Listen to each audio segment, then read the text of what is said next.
not only issuing them the iPads that I was able to issue them to people, was figuring out how are we going to mount them, how will it work. I think it's a good idea that you users, tell me how it best works for you. And half of that was figuring out how would we mount them and make them easy users. My other thoughts initially when I had my own and before I got the grant money was, wouldn't it be cool if bedside, if you were, again, my head goes to a spinal cord patient, if you were injured, God forbid, tonight, and you were in looking at counting ceiling tiles and how many holes there might be in there, and where's the air coming from, and why can't you turn that on? That you would have something to engage yourself. Again, you would have internet, you would have Facebook, you would have iPod, you would have email, all tonight. You don't have to wait 3 months until you're rehabilitated and somebody says, oh, maybe we should buy you an iPhone. Maybe that'll work. So, long arm of the TV right in front of the patient bedside, this revolutionized, this is where we need to be. Not only in OIT do we need to be having the Apple TV in all the classrooms right now. If you build it, they will come. Don't wait for us to tell you. This is where we need to be at the bedside in the hospital, and I think that's going to happen. So I went to, first I went to a wheelchair vendor, and I said, can you make me stuff, because they know how to do everything. Can you make me something that hangs this on the other side? Because that swivels 360 degrees, so if they want to watch television, they can watch television, and they want to access their iPad for all the things that you access your iPad, your iPhone, your smartphone for. Can they do it instead of all this downtime and waste of time when they're in between therapies or they're rehabilitating or they're in acute care? There's an illogical sequence. I didn't really have a lot of time to put this together. Although, what'd you tell me 3 months ago? But anyway. I also thought what direct access I would be able to give my clients with limited or no hand function to participate in things that they probably haven't been able to participate in a good 10, 20, 30 years since their injury. Such as, who likes Scrabble? A lot of people. Who's playing Words with Friends? If you're playing on a flat board, who's sorry? There's a support group for that. Probably all the same members. And so, if you think somebody with limited or no hand, they can't get out the box, they can't put out the chiclets as I call them, they can't put out their tray, they can't move the tiles, you can do it. You can do it now. Now you can engage with someone else and participate in leisure activities. Insane. Could you imagine, I mean, you know, everybody picks up Monopoly at least once a year. It's Christmas, it's Thanksgiving, it's Hanukkah, let's get out the board. Somebody makes you play. Somebody just found out about it last week because they're 7 years old and they make you play. So when's the last time they were able to roll the dice, move the token, hand the money? It's all, you don't need hand function. So you can play that again.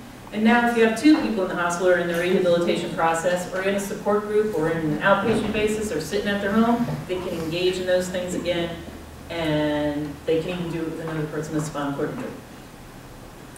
Right, so this is just a picture to say, you know, they actually still have these out on the, I live in a condo building and it's out there in front of the condo building, right? And some of the people do walk out there and put their money in and drag it down and get their 2 or 3 papers for the day. If they're still in.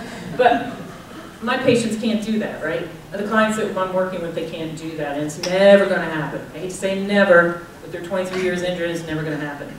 iPad, you want to read US Today, you want to read the New York Times, you want to read the Boston Inquirer, you want to read the Irish Times. Go ahead and read it, it's access right there. You don't have to have finger function to turn the pages, etc.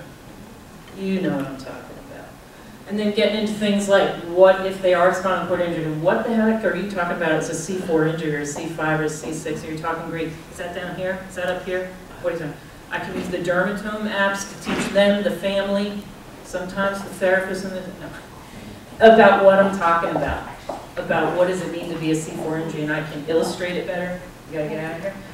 Parkinson's, so if they had something like that, there's a Parkinson's toolkit, you guys know there's apps for everything. MS, CORE, this, that, and the other thing.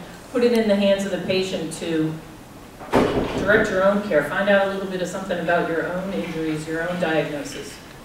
Blah, blah, blah. So this is one of the guys that was a C, I have to think, 4 quadriplegic. I treated him 20 years ago. I met him at a celebration of the ADA somewheres here in Sunrise, and I said, hey man, I got grant money. You might want to talk to me about getting a free iPad. So then we reconnected. But no hand function, adapted it because that's what I do as an occupational therapist, in case you don't know what OTs do. So I adapted it, and maybe there's some more pictures there, right, going through the back of allowing him to be able to pick it up because we worked together for a few weeks ago. What else do you want to do? I want to play these games, but it involves me to have a gyroscope, I don't know what you call it. I don't have to know that, I just have to know how to adapt it. So he can pick it up and play those games. Adapting the environment or his wheelchair so that he can, there's another fellow that's quadriplegic, it doesn't have any hand function. So you gave it to me, now how do I manipulate it and carry it around and how do I hide it on my wheelchair so somebody, that's actually a big concern of theirs is that somebody, if I apply it to their thigh, that somebody doesn't rip it off of them. So I told them to get a fake cover and put Bible on it. And nobody would bother that. But you see he has a hook in the side of the chair that I made with some splinty material, and then he hooks it in there and it's on the side, so he can maneuver it himself. That's my students getting involved. That's him harnessing it to his chair. That was a real concern of him. It goes under his shirt when he's on the bus and wheeling around, and then we harness it around the back of his chair, etc. That's just my students helping out the clients.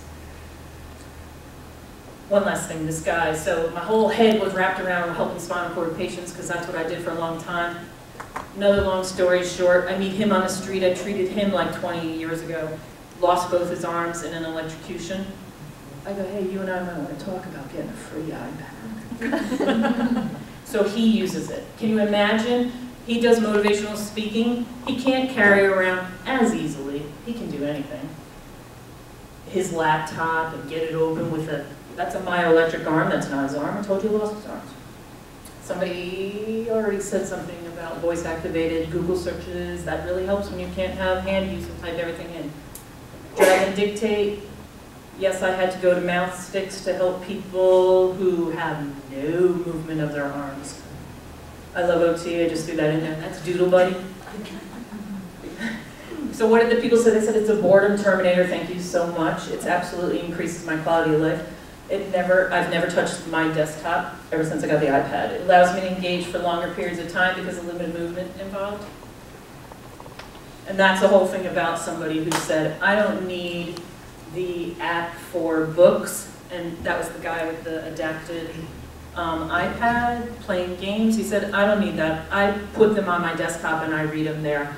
And then I won't read that out loud to you, but basically he said, hey, you were onto something there. As a quadriplegic, I can't take a book off. I can't open a page 74 that I left off on last night unless you do it for me. And now on the iPad, duh, all I do is flip through. All I do is flip through with my knuckles. So it's been a godsend to a lot of people. And that's how I use it therapeutically.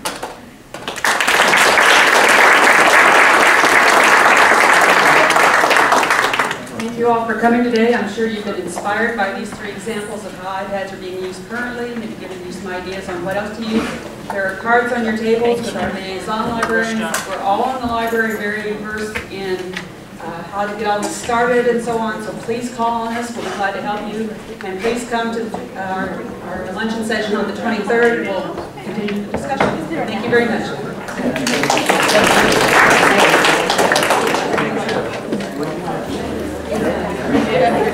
We should send an email to Google. Can you watch it? Oh, yeah. Send an email to Google and say, hey, you guys work on this? Good point. Google great. Yeah. Is there an app for house?